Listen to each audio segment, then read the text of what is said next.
जय गुरु जी। अनंतम अनंतम शुक्राना गुरु जी। मेरे गुरुपा जैसा कोई नहीं।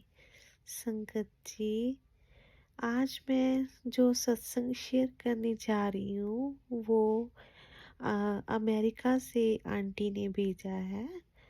तो मैं उनका सत्संग आपके साथ शेयर करूँगी कि कैसे उनका गुरुजी के साथ कनेक्ट होने से कैसे उनकी ज़िंदगी बदल गई।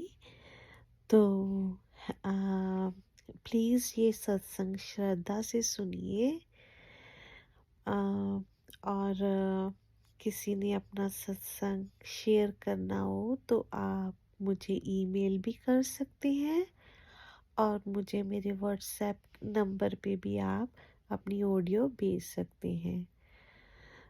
तो गुरु जी के गुणगान करते हुए संगत जी हम शुरू करेंगे मंत्र जाप से।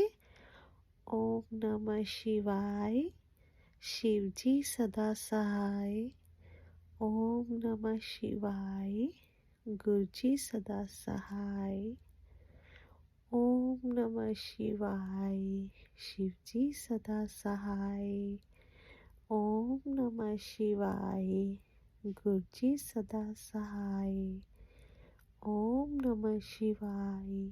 शिव जी सदा सहाय। ओम नमः शिवाय। गुरु जी सदा सहाय। जय गुरु जी। संगत जी, प्लीज़ सत्संग को श्रद्धा से सुनना और कमेंट करके बताना कि आपको आंटी का सत्संग कैसा लगा। आंटी ने अपना नाम गुप्त रखने के लिए बोला है, तो आंटी हम अपनी आपकी भावना को समझते हुए आपका नाम इसमें नहीं बताएंगे, मगर हम आपका कंट्री बता रहे हैं कि आप यूएसए से हैं जिन्होंने ये सत्संग शेयर किया है। तो आंटी जी ने जैसे सत्संग भेजा है मैं उनके अल्फाजों में ही संगत जी ये सत्संग आपको सुनाऊंगी। गुरु जी कहते थे सत्संग सुनना और सत्संग सुनाना दोनों ही बहुत पवित्र माने जाते हैं कि सत्संग सुनने से जो सत्संग सुन रहा है उसका आधा दुख तकलीफ कट जाता है। तो सत्संग शुरू करते हैं। आंटी जी ने जैसे लिखा है। जय गुरु जी। संगत जी, मैं यूएसए से हूँ। मैं यूएसए में मेरे को 30 साल का समय हो गया है और मेरे अंकल टैक्सी चलाते हैं। तो उनके जैसे कभी कोई सवारी बैठती है, कभी कोई सवारी हो जाती है। तो एक दिन ये बात दिसंबर 26-20 2023 की है कि एक सवारी पीछे कैब में आके बैठ गई और उसने पहले तो उसने अपना जैसे मास्क ही नहीं लगाया था। तो अंकल ने जैसे उसने बोला कि मुझे मेरी वो डेस्टिनेशन है, मुझे वहाँ पे उतार दो, तो अंकल गाड़ी लेके चले गए। तो जैसे वो लेडी ने जैसे खांसना शुरू कर दिया, तो तभी तो अंकल ने नोटिस नहीं किया, लेकिन जब अंकल घर पे आए तो उन्हें अचानक से जैसे खांसी शुरू हो गई। तो घर पे मैंने और मेरी बेटी ने हम दोनों ने मिलकर जैसे वो होम रेमेडीज होती हैं, चलो जी इनको थोड़ा सा वो बना के देते हैं, जैसे गिलो पानी में उबाल कर दे देते हैं तो अंकल ठीक हो जाएंगे। इनको वो देसी घी का वो जैसे बेसन का कड़ा बना के देते हैं तो ठीक हो जाएंगे। पर अंकल की इम्प्रूवमेंट नहीं हो रही थी। तो उनकी सेहत दिन ब दिन बिगड़ती जा रही थी। 3-4 दिन में तो ऐसे लगा जैसे अंकल ने अपनी आँखें ही ऊपर ही उनकी लग गई हैं। उनका वो कोई ध्यान नहीं था, और उन्होंने वैसे जैसे वॉशरूम भी उनको पता नहीं लगा, उन्होंने बीच में ही अपनी पैंट में ही कर दिया। तो बेटी ने जब देखा तो बोली कि मम्मा, पापा की तबीयत ठीक नहीं है। तो देखो ना इन्होंने कैसे वो कर दिया, पापा तो ऐसे करते ही नहीं है। तो फिर मैंने संगत जी जल्दी से कपड़े उनके चेंज किए, अच्छी तरह वाइपी से साफ किया। तो मैंने अपनी बेटी को बोला कि मेरे को लगता है कि हमें इनको हॉस्पिटल में लेके जाना पड़ेगा। तो बिना संगत जी कुछ सोचे समझे हम लोगों ने क्या किया, हमने एम्बुलेंस को कॉल किया और इनको ले गए इमरजेंसी। जब इनको इमरजेंसी लेके गए तो इनको जैसे पता नहीं कैसे पैनिक अटैक सा आ गया कि मेरे साथ हो क्या रहा है। तो वो लोग डॉक्टर समझ नहीं पाए कि अंकल की प्रॉब्लम क्या है, तो उन्होंने इनको जैसे कहा कि इनको निमोनिया है, इनका ऐसे ट्रीटमेंट होगा। तो संगत जी उन्होंने अपने हिसाब से इनको मेडिसिन देना शुरू कर दिया।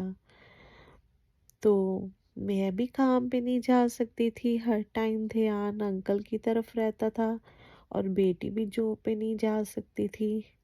और यहाँ पे तो हमारा कोई भी नहीं है, हम दोनों ही एक दूसरे का माँ बेटी सहारा बन के एक दूसरे को हौसला देते रहे, नहीं नहीं कुछ नहीं होगा, ठीक हो जाएंगे। तो ऐसे ही ज़्यादा ही प्रॉब्लम शुरू हो गई, तो उन्होंने क्या किया, अंकल को वेंटिलेटर पे डाल दिया कि इनको ब्रीदिंग नहीं हो रही। तो इनको 100% उन्होंने वेंटिलेटर पे कर दिया। तो 3 दिन जब निकल गए, चौथे दिन इन्होंने थोड़ा रिस्पॉन्स देना शुरू किया अंकल ने। फिर वो कहने लगे कि हाँ ये तो इम्प्रूवमेंट हो रही है, तो इनको अभी वेंटिलेटर की ज़रूरत नहीं है। जैसे संगत जी 2 दिन होते थे, 2 दिन नॉर्मल रहते थे, फिर ये वेंटिलेटर पे हो जाते थे। तो ऐसे करके पूरा 1 महीना हो गया। अंकल अभी तक भी हॉस्पिटल में ही है, हॉस्पिटल में नहीं, रिहैब सेंटर में है। पर 1 महीना इन्होंने पूरा हॉस्पिटल में जैसे स्पेंड किया। कोई भी जैसे स्टाफ चेंज होता था, डॉक्टर चेंज होता, नर्स चेंज होती, तो वो क्या करते, कई लोग तो ऐसे करते कि चल ये सोया रहेगा, इसकी डोज बढ़ा देते हैं। इनकी डोज बढ़ाने से उनको जैसे कुछ पता ही नहीं चलता था अंकल को कि मेरे साथ हो क्या रहा है। तो वो जैसे बच्चों जैसा ना उनका हो गया था ना, सारा सिस्टम ही खुद को खा नहीं सकते थे, पानी पी नहीं सकते थे। तो इम्प्रूवमेंट हो नहीं रही थी। तो ऐसे ही मैं रो रही थी कि अचानक मैंने यूट्यूब पे गुरुजी का प्रोग्राम लगाया। जैसे मैंने उनका सत्संग सुनना शुरू किया तो उसमें आ रहा था कि मेरी बच्ची घबराना, मैं तेरे साथ हूँ। तो उस पे कईयों ने कमेंट किए हुए थे, लोग का दे सहारे बहुत होंगे पर मेरा सहारा गुरुजी आप हैं। ऐसे देख देख के मेरे को जैसे ना थोड़ी हिम्मत हुई। तो मैं गुरुजी का स्वरूप मेरे पास था काफ़ी देर पहले, तो मैंने वो स्वरूप उठाया और मैं हॉस्पिटल चले गई। हॉस्पिटल जाके मैंने अपने अंकल के सर पे लगाया और बोला कि नहीं, आप ठीक हो जाओगे, आप कर सकते हो। तो वो पता नहीं क्या हॉस्पिटल में संगत जी इनसे एक्सरसाइज करवाते थे। तो जैसे इनको होश तो नहीं थी, तो वो एक्सरसाइज करवाते थे ना। तो जब मैंने स्वरूप लगाया तो इन्होंने थोड़ा रिस्पॉन्स देना शुरू कर दिया। तो मेरे को खुशी हुई। एक दिन मैं जैसे गई हॉस्पिटल में, तो ये ना इनकी आंखें खुल गई। तो मैंने वैसे कहा, पहचान लिया मेरे को, पहचानते हो मैं कौन हूँ? तो अंकल से बोला नहीं जा रहा था। तो ये कोशिश कर रहे थे कि वो अपनी वो पाइप उतारे और मेरे को बुलाएं। तो मैंने नर्स को बुलाया, मैंने कहा कि अंकल मुझसे कुछ कहना चाहते हैं। तो इस तरह से संगत जी, जब थोड़ा इम्प्रूवमेंट होना शुरू हुआ, तो अपने डॉक्टर एक उनका चेंज हुआ था। तो उसने कहा कि मेरे को तो श्योर है कि ये बंदा बिल्कुल ठीक हो जाएगा।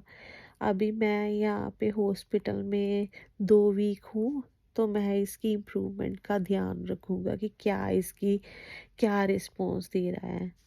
तो संगत जी, वो जैसे कोई एंजल ही था जो गुरुजी ने मेरे अंकल के लिए भेजा था। तो उसके साथ होने से वो नोट करता रहा, कहता कि प्रॉब्लम तो इनकी निमोनिया की थी। तो मेरे को समझ नहीं लगती कि इनका हम बाकी का स्टाफ इनका कौन सा इलाज कर रहे थे, कि हम ट्रैक से दूसरी तरफ चले गए और हमें इनका सारा वो एक्सरे वगैरह सारा देख के जो भी इनकी रिपोर्ट्स हैं उनके हिसाब से इनका अ, शुरू करना चाहिए। जो भी है तो ये रिकवर जल्दी करेगा। और संगत जी, आप यकीन नहीं करोगे, जैसे ही उन्होंने डॉक्टर ने वहाँ पे रहे, उन्होंने सारा इनका ध्यान देना शुरू कर दिया। और मेरे हस्बैंड वेंटिलेटर से वापस नॉर्मल हो गए। तो फिर उन्होंने कहा कि अभी इनको मेडिकेशंस वगैरह मेडिसिन्स कुछ भी नहीं चाहिए, तो आप आंटी इनको लेके जा सकते हो।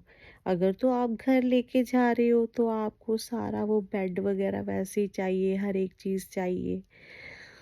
तो फिर उन्होंने डॉक्टर ने सजेस्ट किया, मेरी मानो तो आप इनको रिहैब सेंटर में ले जाओ।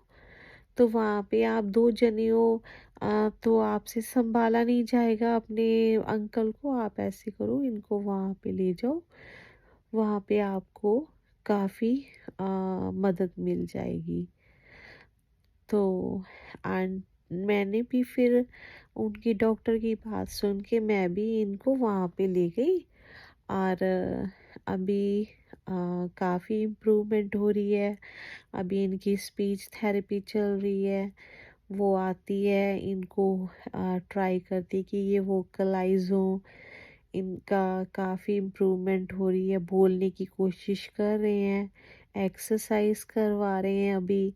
पहले तो जो बोलते थे इनकी आवाज़ समझ नहीं लगती थी, लेकिन अभी गुरुजी की कृपा से थोड़ा बोलना शुरू हुए हैं। तो मेरे को डॉक्टर की कॉल आया वहाँ पे रिहैब सेंटर से, कि आपके अंकल तो पानी नहीं पी सकते। तो मैंने कहा कोई बात नहीं, ये अपने ऊपर पानी पीते हुए पानी गिरता है तो कोई बात नहीं, पर इनको कोशिश तो करने दो, गुरुजी है ना हमारे साथ। तो अभी संगत जी, पानी वो जो है, तो पानी भी वो इतना पतला सा नहीं देते, उसमें थोड़ा सा कुछ मिला के फिर देते हैं कि थोड़ा सा सॉलिड हो जाए, कि इजीली ये अपने अंदर लेके जा सकें। अभी इनको वो सारा सिखा रहे हैं, टीच कर रहे हैं कि खाना कैसे खाना है। पर मेरे को पता है मेरे गुरुजी मेरे साथ हैं और वो हमेशा हमारे साथ रहेंगे। गुरुजी, सभी की खाली झोलियाँ भरो, गुरुजी कृपा करना मेरे गुरुपा। तो मेरा सत्संग आज यही था कि हिम्मत मत हारो, गुरुजी पे विश्वास रखो। जय गुरुजी। ओम नमः शिवाय। शिव जी सदा सहाय। ओम नमः शिवाय। गुरु जी सदा सहाय। तो संगत जी, ये था यूएसए से आंटी का सत्संग। तो आ, सत्संग सुन के काफ़ी हिम्मत मिलती है कि आंटी ने और उनकी बच्ची ने कितना आ, हिम्मत करके अपने अंकल को एक तरह नया जीवन दान मिला उनको गुरु जी की कृपा से ना। तो आ, आज का सत्संग हम यहीं पे ख़त्म करते हैं। तो जय गुरु जी, शुक्राना गुरु जी, ऑलवेज ब्लेस गुरु जी। सभी को जो भी हेल्थ इशू है, कोई फाइनेंशियल प्रॉब्लम है, सभी की सुनना गुरु जी। कृपा करना, अपनी कृपा सब पर बरसाना। जय गुरु जी, शुक्राना गुरु जी। जय हो, जय हो।